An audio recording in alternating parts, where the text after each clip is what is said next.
स्वागत है आपका हमारी एक और नई कहानी में। आज की कहानी है मुस्कान। तनु जिंदा दिली की जीती जागती तस्वीर थी। उसकी मुस्कान में इतनी गर्माहट थी कि जैसे किसी ने सर्दियों की धूप को समेट लिया हो। उसकी खूबसूरती की चर्चा घर के हर सदस्य के बीच होती थी। शादी के बाद जब उसने अपने पति के परिवार में कदम रखा तो उसे लगा कि वह एक नए और खुशनुमा जीवन में प्रवेश कर रही है। उसे अपने ननद को बहन की तरह मानना, देवर को भाई मान लेना और सास ससुर को अपने माता पिता से भी बढ़कर मानने में कोई हिचकिचाहट नहीं थी। परिवार की ये खासियतें उसे असीम खुशियों से भर देती थीं। शुरुआत में सब कुछ बहुत अच्छा था। उसने अपनी सास से सजीवता और प्यार भरे संस्कार सीखे। तनु अपने पति तरुण के परिवार की हर छोटी बड़ी बातों में शामिल होने लगी। लेकिन समय के साथ उसे यह एहसास होने लगा कि इस परिवार के भीतर कुछ नकारात्मकता भी छिपी है। पहले दिन की रसोई में उसकी सास ने उसे बताया, हमारे यहां बहू को 2 साल तक रसोई में नहीं जाना चाहिए। तनु ने सोचा कि यह मां के संस्कार की बात है तो इसमें कोई बुराई नहीं। लेकिन जब बाहर से आने वाले मेहमानों के सामने उसकी सास ने कहा कि बहू काम नहीं करना चाहती तो उसका दिल टूट गया। उस दिन उसे अपनी आंखों में आंसू आते हुए महसूस हुए, लेकिन उसने अपने आंसू छुपा लिए। उसके मन में कई विचार चलने लगे। क्या सच में उसकी सास यह सोचती थी? क्या लोग उसे इस परिवार में स्वीकार नहीं कर रहे थे? इन विचारों के साथ साथ वह खुद को एक कोने में डरी सहमी महसूस करती रही। उसे लगता जैसे वह परिवार का हिस्सा नहीं है। जब 8-8 दिन तक कोई उससे बात नहीं करता था तो उसका मन उदास हो जाता। इस मानसिक दबाव के चलते तनु अक्सर स्नान घर में जाकर चुपचाप रोने लगी। स्नान घर में बैठकर जब वह अपनी दर्द भरी यादों में खो जाती तो उसकी होठों पर जो मुस्कान होती वह सबके लिए होती, लेकिन अंदर से वह बेहद टूट चुकी थी। एक बार जब उसके पिता आए तो उसके देवर ने खिड़की से उनकी बातें सुनने की कोशिश की। उसके पिता ने लाख पूछा, क्या हुआ बेटा? लेकिन वह उत्तर में आंसू भी नहीं बहा सकी। उसे यह डर था कि यदि वह सच्चाई बताएगी तो उसके पति तरुण को बुरा लगेगा।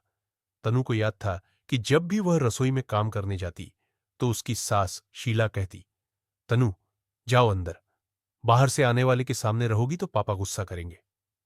यह सुनकर तनु अपने आप को ही भुलाने लगती। हर बार जब कोई उसे ऐसा कहता उसके दिल में एक टीस उठती। वह चाहती थी कि कोई उसकी आवाज सुने, लेकिन वह अपनी स्थिति को समझने की हिम्मत नहीं जुटा पा रही थी। इन सब के बीच उसकी ननद स्वरूप ने भी उसे चिढ़ाना शुरू कर दिया था। स्वरूप अक्सर कहती, आपके आने के बाद मुझे बहुत काम करना पड़ता है।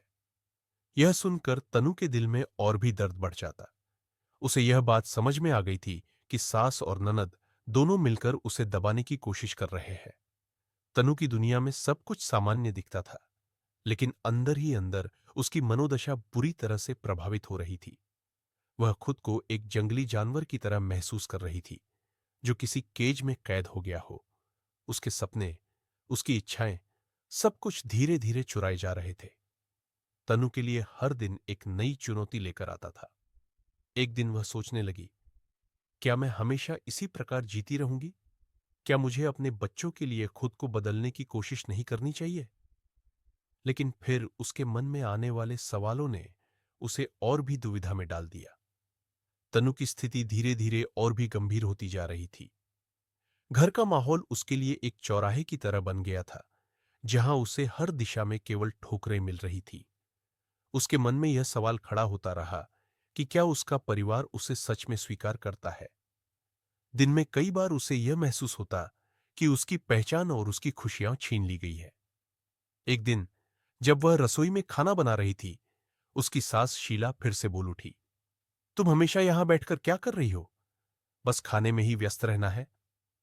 यह सुनकर तनु का मन कर रहा था कि वह चिल्लाए, लेकिन उसने अपने आंसुओं को रोक लिया। वह जानती थी कि यदि उसने जवाब दिया तो बात और बिगड़ जाएगी। तनु के मन में यह भी ख्याल आया कि उसे एक नई शुरुआत करने की जरूरत है। वह सोचने लगी कि क्या उसे कुछ समय के लिए अपने माता पिता के पास जाने की आवश्यकता है। जब उसने इस विचार को अपने पति तरुण के सामने रखा तो वह कुछ देर तक चुप रहा। फिर उसने कहा, तनु, क्या तुम्हें यहां रहकर कुछ सीखने की कोशिश नहीं करनी चाहिए? तनु की आंखों में आंसू आ गए। उसे लगा कि तरुण उसकी समस्याओं को समझ नहीं रहे हैं। वह उसके साथ खड़ा नहीं हो रहा था। यह सुनकर उसके मन में एक और दर्द भर गया। उसने कहा, क्या आप नहीं समझते कि मुझे यहां रहकर क्या महसूस हो रहा है? मैं हर दिन बस एक गिलास पानी के लिए तरसती हूं। इस बातचीत के बाद तरुण ने अपनी मां से बात की। उसने अपनी मां से कहा कि तनु को कुछ समय के लिए अपने माता पिता के पास जाने देना चाहिए। शीला ने इसे स्वीकार नहीं किया और कहा, तुम्हें अपनी पत्नी को इतना कमजोर नहीं बनने देना चाहिए। उसे यहां रहकर ही सब कुछ सीखना होगा। तनु के दिल में एक बार फिर से निराशा घर कर गई।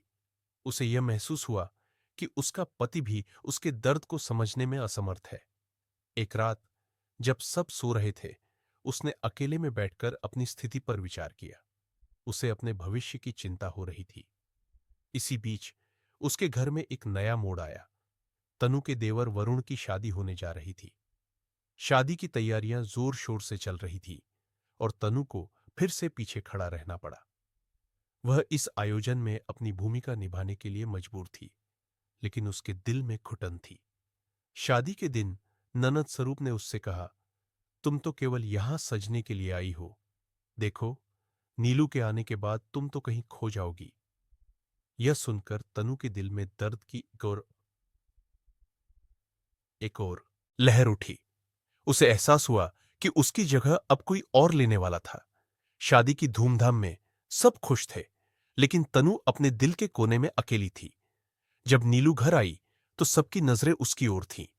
नीलू ने शादी के बाद घर में जोश भर दिया और तनु को ऐसा लगा जैसे उसके लिए कोई जगह नहीं बची। नीलू ने घर में हर चीज को अच्छे से संभाल लिया। उसकी सास और ननद ने उसे सराहा, जबकि तनु की स्थिति और भी दयनीय होती गई। वह अब केवल घर में रहने वाली एक छाया बन गई थी। नीलू की हर बात में एक नया उत्साह था, लेकिन तनु के लिए सब कुछ खाली खाली सा लग रहा था। उस दिन जब नीलू ने कहा, मुझे आज बाजार जाना है, तो तनु का दिल टूट गया।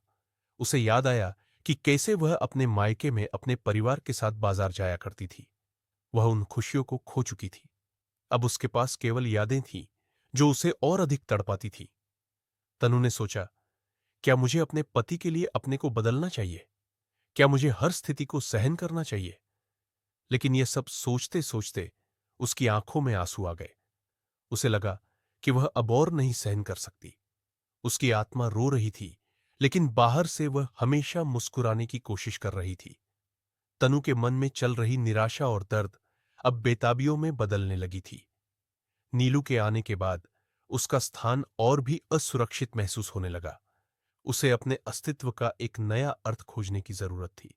उसने तय किया कि वह अब खुद के लिए जीना शुरू करेगी। एक दिन जब घर में कोई नहीं था, तनु ने अपने मन की बात अपने पति तरुण से साझा करने का निश्चय किया। उसने कहा, तरुण, मुझे यहां रहकर अच्छा नहीं लग रहा। मुझे लगता है कि मैं यहां की सुख सुविधाओं के लिए नहीं बनी हूं। मुझे अपनी पहचान खोजने का एक मौका चाहिए। तरुण ने उसकी बात को गंभीरता से लिया और कहा, मैं समझता हूं, लेकिन तुम्हें कुछ समय यहां बिताना चाहिए। घर का माहौल ठीक होने में समय लगता है। लेकिन तनु को अब यकीन हो गया था कि वह इस मानसिक और भावनात्मक जंग से अकेले नहीं लड़ सकती। तनु ने अपने माता पिता से मिलने का फैसला किया। उसने तरुण से कहा, मुझे कुछ दिन अपने मायके जाने दो। वहां मैं अपनी मां से बातें करूंगी और शायद मुझे थोड़ी शांति मिलेगी। तरुण ने एक पल के लिए सोचा और फिर रिलक्टेंटली कहा, ठीक है, लेकिन तुम बहुत समय मत लगाना। मैं तुम्हें याद करूंगा। इस पर तनु की आंखों में खुशी के आंसू थे। उसे लगा जैसे उसे एक नई शुरुआत का मौका मिल रहा है। जब वह अपने मायके पहुंची तो मां ने उसे गले लगाकर कहा, कितनी दिनों बाद आई हो बेटी, सब कैसे है? तनु की आंखें फिर से भर आईं। उसने अपनी मां को सारी बातें बताई। मां ने उसे गले लगाकर कहा, बेटा, तुम कभी अकेली नहीं हो। हमें तुम्हारी बहुत चिंता है। तुम अपनी पहचान खोजने की कोशिश करो। तनु को अपने मायके में रहकर थोड़ा सुकून मिला। उसने अपनी मां के साथ समय बिताया, अपने बचपन की यादों को ताजा किया और धीरे धीरे अपने अंदर की शक्ति को पहचानने लगी। वह जानने लगी कि उसकी खुशियों का आधार केवल दूसरों की स्वीकृति नहीं, बल्कि उसकी अपनी आत्मा का सुकून है। इसी दौरान तनु ने अपनी सहेलियों से भी संपर्क किया। वह अक्सर उनसे मिलने जाती और अपने दिल की बातें साझा करती। उन सभी ने उसे बताया कि उसे अपने जीवन में सच्ची खुशी और संतोष पाने के लिए खुद को प्राथमिकता देनी चाहिए। उनकी सलाह ने तनु को और भी प्रेरित किया। एक दिन उसकी सहेली प्रिया ने कहा, तनु, तुम अपनी कला को विकसित करने पर ध्यान क्यों नहीं देती? तुम्हारे अंदर बहुत टैलेंट है। यह सुनकर तनु के मन में एक ख्याल आया। उसने अपनी पुरानी पेंटिंग्स को निकाला और उन्हें देखना शुरू किया। पेंटिंग करने का उसका जुनून फिर से जाग उठा। उसने पेंटिंग करना शुरू किया और अपनी भावनाओं को कैनवास पर उकेरना शुरू किया। यह उसके लिए एक नई चिकित्सा बन गई। हर रंग में उसकी खुशी, दर्द और उम्मीदों का एक नया रंग देखने को मिलता था। इसके बाद तनु ने अपनी कला को अन्य लोगों के साथ साझा करने का फैसला किया। उसने एक स्थानीय आर्ट प्रदर्शनी में भाग लेने का सोचा। अपनी पेंटिंग्स को प्रदर्शित करने का विचार उसके मन में उत्साह भर देता था। जब वह प्रदर्शनी में पहुंची तो वहां उपस्थित लोगों की सराहना सुनकर उसकी आत्मविश्वास बढ़ने लगा। लोगों ने उसकी पेंटिंग्स की तारीफ की और उसे कलाकार के रूप में पहचानने लगे। इस सफलता ने तनु को यह एहसास दिलाया कि वह सिर्फ एक साधारण बहू नहीं, बल्कि एक अद्वितीय कलाकार भी है। तभी उसे अपने पति और परिवार की याद आई।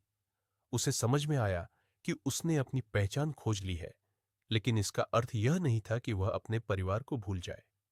उसने सोच लिया कि वह अपने परिवार को भी इस नए सफर में शामिल करना चाहती है। एक शाम जब उसने अपने परिवार को फोन किया तो उसने कहा, मैंने पेंटिंग्स की प्रदर्शनी में भाग लिया। मैं चाहती हूं कि तुम सब वहां आओ। तरुण और उसके परिवार ने उसे सराहा और कहा कि वे उसे प्रोत्साहित करने के लिए आएंगे। तनु के लिए यह नया सफर एक सपना सच होने जैसा था। प्रदर्शनी में उसकी पेंटिंग्स को देखना और परिवार का समर्थन पाना उसके लिए बहुत मायने रखता था। जब उसने अपने परिवार को आमंत्रित किया तो उसे उम्मीद थी कि वे उसकी मेहनत और आत्मा को समझेंगे। एक शाम जब तरुण और उसका परिवार प्रदर्शनी में आए तो तनु का दिल धड़कने लगा। वह चाहती थी कि वे उसकी कला को सराहें और उसकी मेहनत की पहचान करें। प्रदर्शनी के हॉल में कदम रखते ही तनु ने देखा कि तरुण और उसके माता-पिता उसके पेंटिंग्स की ओर ध्यान से देख रहे हैं। तरुण ने एक पेंटिंग की ओर इशारा करते हुए कहा, यह तो बहुत खूबसूरत है तनु। तुम्हारे अंदर की भावनाएं कितनी गहराई से व्यक्त की गई है। तनु की आंखों में खुशी के आंसू आ गए। उसने कहा, यह सब आपके समर्थन से ही संभव हुआ है। तनु ने अपनी सभी पेंटिंग्स की कहानियां सुनाई। उसने बताया कि कैसे उसने अपने दर्द, संघर्ष और खुशियों को कैनवास पर उकेरा। उसकी बातें सुनकर उसके परिवार के चेहरे पर गर्व और सराहना का भाव स्पष्ट था। नीलू, तनु की देवरानी, ने कहा, तुम्हारी कला तो सच में अद्भुत है तनु। मुझे नहीं पता था कि तुम इतना कुछ कर सकती हो। यह सुनकर तनु को महसूस हुआ कि नीलू ने उसे समझा है और यह उसके लिए महत्वपूर्ण था। अब तनु ने यह सोचा कि वह अपनी कला को और विकसित करने के लिए कुछ कदम उठाएगी। उसने तरुण से कहा, मैं चाहती हूं कि मैं पेंटिंग की क्लासेस लूं और अपनी कला में निपुण बनूं। तरुण ने मुस्कुराते हुए कहा, तुम्हारी खुशी सबसे पहले आती है। तुम जो चाहो करो, मैं तुम्हारे साथ हूं। तनु ने पेंटिंग क्लास में शामिल होने का फैसला किया। वहां उसने नए दोस्त बनाए और अन्य कलाकारों के साथ अपनी कला साझा की। यह एक नई दुनिया थी, जहां उसने न केवल अपनी कला में निपुणता हासिल की, बल्कि आत्मविश्वास भी पाया। कुछ महीनों बाद एक स्थानीय आर्ट गैलरी ने उसकी पेंटिंग्स की एक और प्रदर्शनी का आयोजन किया। इस बार तनु ने अपने अनुभवों को और भी बारीकी से पेश किया। उसने अपने दर्द और संघर्ष को साझा किया, जिससे कई लोग उसके साथ जुड़ गए। प्रदर्शनी के दौरान उसने लोगों से बातचीत की और उनकी प्रतिक्रिया सुनी। कई लोगों ने उसे प्रेरित किया कि वह अपनी कहानी को और भी व्यापक रूप से साझा करे। एक दिन एक प्रतिष्ठित आर्ट मैगजीन के संपादक ने उसकी कला को देखा और उसे एक विशेष लेख के लिए आमंत्रित किया। यह एक महत्वपूर्ण मोड़ था और तनु ने अपने अनुभवों को साझा करने के लिए उत्साहित होकर लेख लिखा। उस लेख में उसने अपने जीवन के संघर्ष, परिवार के प्रति अपनी जिम्मेदारियों और अंततः अपनी कला को खोजने की यात्रा के बारे में लिखा। इसने उसे एक नई पहचान दी और उसे लोगों के बीच एक प्रेरणा बना दिया। तरुण ने जब उसे आर्ट मैगजीन में छपे लेख के बारे में बताया तो उसकी आंखों में गर्व की चमक थी। मैं जानता था तुम यह कर सकती हो तनु। तुमने साबित कर दिया है कि तुम किसी से कम नहीं हो। तनु की मेहनत और आत्मविश्वास ने उसके जीवन को एक नई दिशा दी थी। वह अब केवल एक बहू नहीं थी, बल्कि एक स्वतंत्र कलाकार बन गई थी। इस प्रक्रिया में उसने अपने परिवार के साथ संबंधों को भी बेहतर किया। उसने उन्हें समझाया कि उनके समर्थन से ही वह इस मुकाम तक पहुंच सकी है। तनु की कला प्रदर्शनी और मैगजीन में प्रकाशित लेख ने उसके परिवार का ध्यान उसकी कला की ओर खींचा। अब तक जो बातें उनके बीच तनाव का कारण बनती थी, वे धीरे धीरे सकारात्मकता में बदलने लगी। एक शाम तनु ने अपने नए कैनवास को दिखाते हुए कहा, क्या आप मेरी नई पेंटिंग देखना चाहेंगे?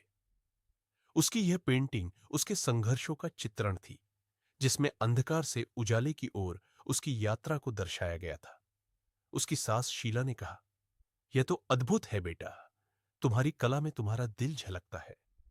तरुण ने भी उसकी पीठ थपथपाते हुए गर्व महसूस किया। इस बदलाव ने परिवार के बीच आपसी समझ और एकता का माहौल बना दिया। नीलू ने सुझाव दिया कि वे एक कला दिवस मनाए, जहां हर कोई अपनी कला प्रस्तुत कर सके। इस दिन ने पूरे परिवार में प्रेम और सम्मान की भावना को बढ़ाया और सभी ने मिलकर एक नई शुरुआत का जश्न मनाया। अगले हफ्ते परिवार ने तय किया कि तनु की पेंटिंग्स एक स्थानीय कला प्रदर्शनी में रखी जाएंगी। उसके ससुर भरत ने भी उसे प्रोत्साहित करते हुए कहा, अगर तुम्हें कुछ मदद की जरूरत हो तो मुझसे कहो। तनु ने महसूस किया कि उसके परिवार का समर्थन ही उसकी सबसे बड़ी ताकत है और इसी के सहारे वह अपनी कला को नई ऊंचाइयों तक ले जा सकती है। आपको यह कहानी कैसी लगी? हमें जरूर बताएं। अपने विचार हमें कमेंट करके भेजें। कहानी को अपने परिवार और दोस्तों के साथ जरूर शेयर करें और हमारे चैनल को सब्सक्राइब करना ना भूलें। मिलते हैं आपसे एक और नई कहानी के साथ। धन्यवाद।